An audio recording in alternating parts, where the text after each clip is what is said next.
All right, the last section in the textbook is transforming data to achieve linearity. So we spent a lot of time in chapter 3 talking about linear relationships. We just went over confidence intervals and significance tests for a linear relationship. So we have all this theory for linear regression. But what do we do if the data is curved? Well, your calculator's got some functions that we're not going to use in stats, but it's got the quadratic regression and the power regression, the exponential regression. But many of those functions kind of just work by doing transformations on data and then doing linear regression. So linear regression is kind of the backbone of most of it. So that's what we're going to learn how to do today. We're going to have to learn how to take curved data and try to straighten it out. All right. So we got this fishing example. You can pause it and read it if you want. But basically, we want to come up with a model that allows us to predict the weight of a fish using its length. It's easier to measure the length than the weight. The fish is flopping all over the place, so that's what we want to do. Okay? Sorry. Right, so construct a scatter plot for length versus weight. So I've already got my data in the calculator here.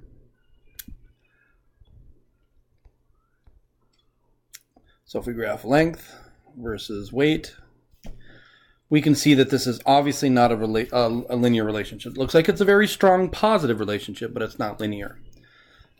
So we need to figure out how we're going to model that. So describe the form. The form is nonlinear. All right, so let's transform the length into a length squared. So I'm going to take my original length value and I'm going to square it. We'll call it LENSQ. So on your Inspire, you kind of just put in a formula here, and I want to take my length, which is in column A and squared. So I could just hit A squared. That'll look at column A. 5.2 squared is 27.04. All right, so let's take a look at that graph. Let's take a look at length squared versus weight. So as you can see, length curved, length squared, still curved, but not as much. In fact, some people might look at that and think that it's linear. If I go to analyze a regression on it, linear regression, doesn't look too straight to me. Analyze residual plot. There's a definite pattern in that residual. So we just squared it, kind of straightened it out a little bit more. So what is the form of that? That's still nonlinear. What if we take length and we cube it? So let's make a new variable called LENQB for cubed. For that one, let's take a to the third power. I should be able to just modify this and put in my length cubed instead. So now we can see it straightened it out much better. In fact, I would say this is pretty good random scatter in my residual plot. Okay? So there we go. What we did was we straightened out the data set. Explain why it might make sense to cube length in order to create a linear model. Well, I was kind of thinking that weight should be proportional to volume. If the density of an object is the same, then weight would be proportional to volume. And length is a one-dimensional measurement, so if we multiply it by, if you raise it to the third power, we kind of get a three-dimensional object. So kind of should make sense physics-wise why we might want to cube the length. Find the least squares regression equation for the straightened data set. That would be weight predicted is equal to 407.0147. 4.07 plus 0.0147 times len cubed. That would be the linear relationship. Find a nonlinear model. Well, the nonlinear model just means put it in terms of length. Length cubed. So we've already kind of just made a cubic model using a linear regression. That's how we can use linear regression to find models that are not linear. use this model to predict the weight of a fish that is 36 centimeters long. So let's just take this 4.07 plus 0.0147 times 36 to the third power. Easy enough. I do have that stat regression equation stored in my calculator, so I'm going to use it. Hit the bars key, stat regression. Put an X in there. So what I want to put into that thing is 36 cubed. 36 to the third power. 688.9. 688.9 grams. That looks about right. My table right around 36 is like 700-ish. It's about 700. A similar model would be to take the cubed root of weight, transform weight by using the cubed root, and use that model. So instead of taking, the idea here is instead of taking my x and cubing it and plotting that transformation, I could take my original x and take the cubed root of y and get something kind of similar. So now, kind of run out of space here, but I guess I'm pretty still right.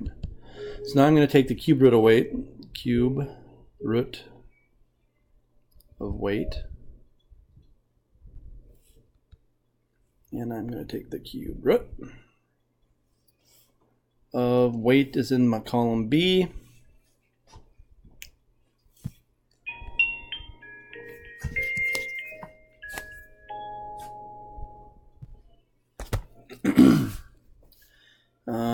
So let's go back to my graph here, and I can just keep using the same graph.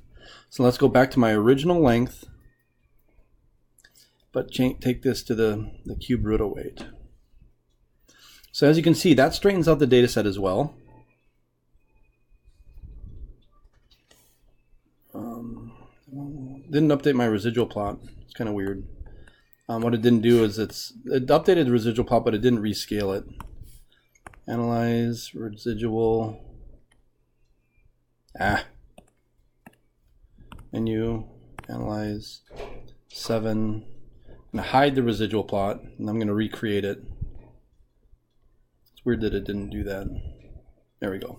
Now it's spaced out better. All right, so there's another model. Negative 0.0220, so negative 0.022.247. So that model is the cubed root of my weight predicted is 0.022 negative plus 247 times my original length. Natural question would be, are these models the same?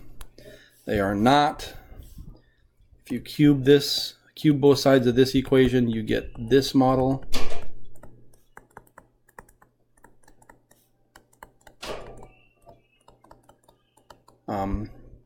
And when we cube this, if we were to expand this out, we'd end up with a constant, we'd end up with a length term and a length squared term and a length cubed term.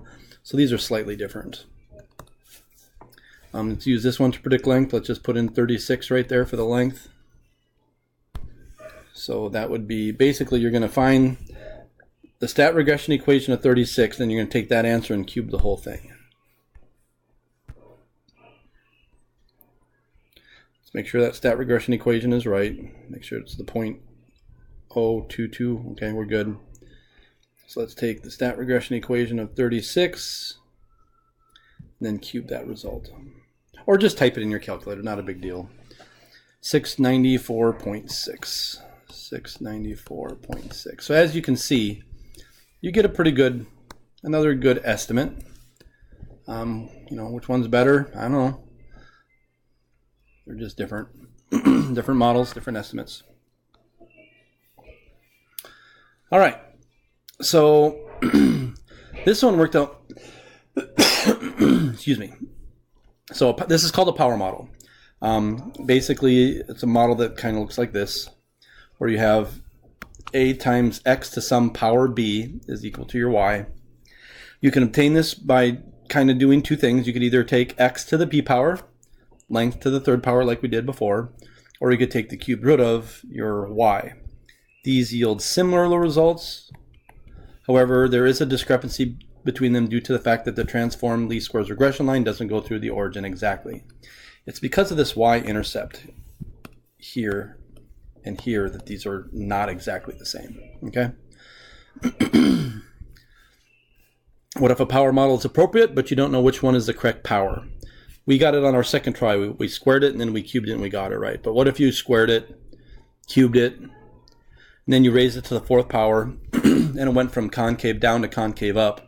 So you over-straightened it, and it's curved the other way now. Then you have to try 3.5, then maybe a 3.6, and then 3.7, 3.4, you know, and sit there, play around with it, trying to find the perfect power.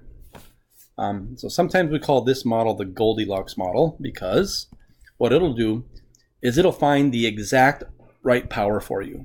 If one curves it too much and one not enough, this model will find that power for you.